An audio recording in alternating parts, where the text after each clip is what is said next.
แคนาดาได้ยกเลิกภาษีตอบโต้ต่อสหรัฐอเมริกาแล้ว Throughout our negotiations with the United States on a new trade and security relationship, the objectives of Canada's new government have been constant. First, to protect Canadian workers and their families. Second, to reinforce the competitiveness of Canadian businesses. And thirdly, to build the strongest economy in the G7.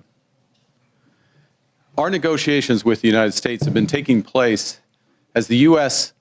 has been in the process of fundamentally transforming all of its trading relationships. This new U.S. trade policy has several motivations: to raise tariff revenues, to protect strategic industries, to encourage foreign investment in the United States, and to change trade and non-trade policy in U.S. partners. And to these ends, the United States has announced a series of trade actions.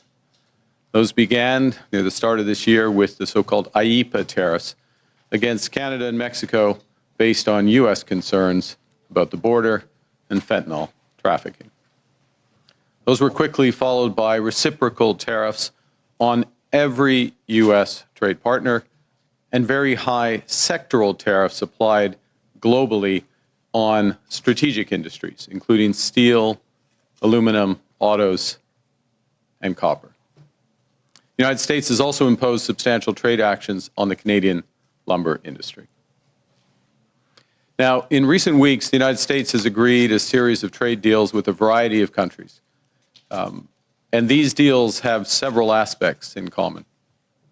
First, baseline tariffs that cover a broad range of goods and services that are substantially higher than those U.S. tariffs that existed before. In fact, the average U.S. tariff rate on the world has jumped from just over 2% at the end of last year to almost 16%, 8 times higher, 16% currently. Those trade deals with other countries also have limited or no relief from those sectoral tariffs in those strategic industries such as steel and autos. They include substantial commitments by the U.S. trade partners for investments in the United States and significant unilateral trade liberalization measures by U.S. trade partners. As a result of these developments, the breadth and the depth of the changes in U.S. trade policy have become more fully apparent. Specifically, under the new U.S. approach, countries must now buy access to the world's largest economy through a combination of tariffs, investments, unilateral trade liberalization, and policy changes in their home markets. Now, as in previous trade disputes, Canada has implemented a series of retaliatory tariffs. Their objectives have been to protect Canadian workers and businesses and to incentivize a negotiated settlement with the United States. Few other countries followed suit. In a positive and very important development earlier this month, just a few weeks ago, the United States reaffirmed a core commitment to our free trade agreement, COSMA, by reinforcing that those Canadian exports to the United States that are compliant with that agreement, that are compliant with COSMA, will not be subject to U.S. IEEPA tariffs. Now, there's a lot of acronyms in that paragraph, so let me try to summarize what that actually means. As a result of that decision by the United States, the actual U.S. tariff rate on Canadian goods is 5.6%. Compare that to the 16% global average. That remains the lowest amongst all of the United States trading partners. And more than 85% of Canada-U.S. trade is now tariff-free. So let's be absolutely clear. Canada currently has the best trade deal with the United States. And while it's different from what we had before, it is still better than that of any other country. So as we work to address outstanding trade issues with the United States, it's important, it's vital. We do everything we can to preserve this unique advantage for Canadian workers, Canadian businesses. And doing so will require both building on a soon-to-be revised COSMA, our free trade agreement with the U.S. and Mexico, as well as developing a new form of trade and security partnership with the United States. In this context, and consistent with Canada's commitment to COSMA, I'm announcing today that the Canadian government will now match the United States by removing all of Canada's tariffs on U.S. goods specifically covered under COSMA. Soyons clairs, le Canada a en ce moment le meilleur accord commercial avec les États-Unis. Canada has the best free trade agreement with the Il U.S. est différent des accords du passé.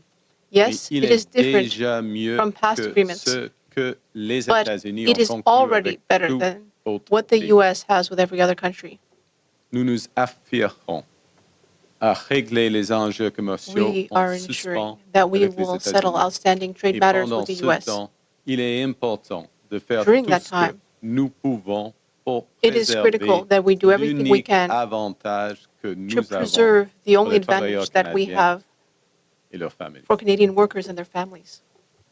Nous devrons donc nous appuyer sur l'ACM.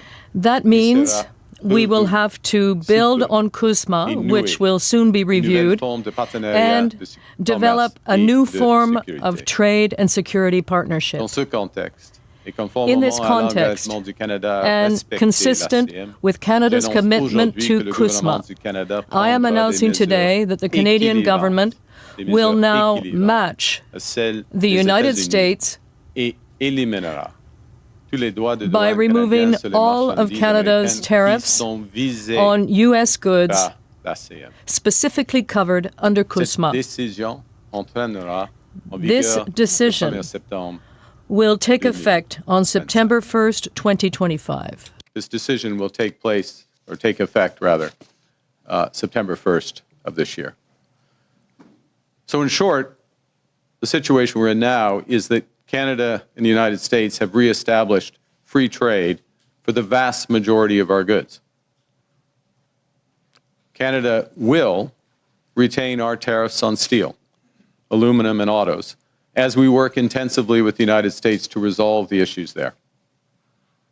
Indeed, our focus is squarely on these strategic sectors and the future.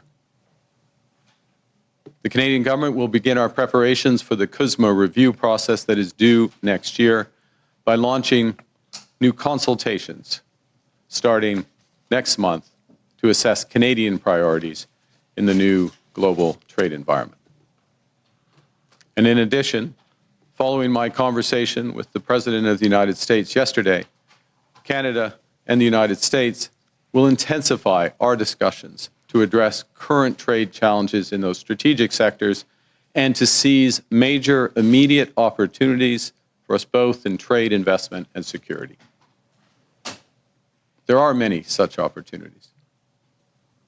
Les États-Unis constituent l'économie The United States represents the most important and most dynamic economy in the world, and Canada is one of its most important trading partners. Canada is the second largest foreign investor in the United States, and a great many of our companies are critical to complex supply chains that stimulate American competitiveness. Canada will undertake a transformation of its military and security capabilities to defend Canadians and will make investments that will create many, many opportunities to establish new partnerships in defense and security. As we develop our new trade relationship with the United States, Canada will continue to take all measures necessary to support Canadian workers, our businesses, and our consumers. To address challenges in strategic sectors from agriculture to autos, the Canadian government will soon announce a new comprehensive industrial strategy that protects Canadian jobs, boosts Canadian competitiveness, buys Canadian goods, and diversifies Canadian exports. In parallel, we are focused on building our strength here at home, building Canada strong. The Canadian government will soon select the first in a series of new nation-building projects that will connect and transform our economy.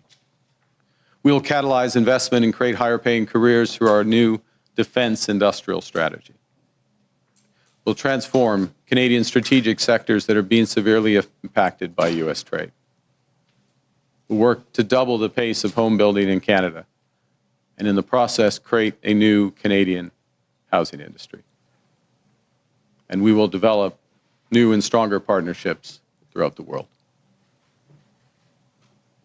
For decades, as a result of a series of trade agreements, starting with the Free Trade Agreement of the 1980s, the Canadian and the U.S. economies have become steadily more integrated, continually more deeply connected.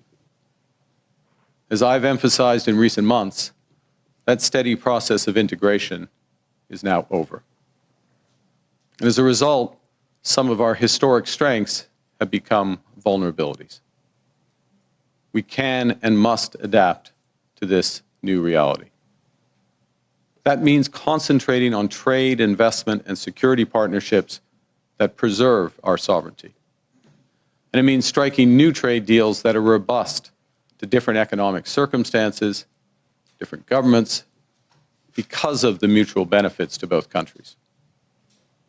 In all these ways, Canada will move from reliance to resilience, building our strength at home, developing new markets abroad, creating new opportunities for Canadian workers and businesses as we build the strongest economy in the G7.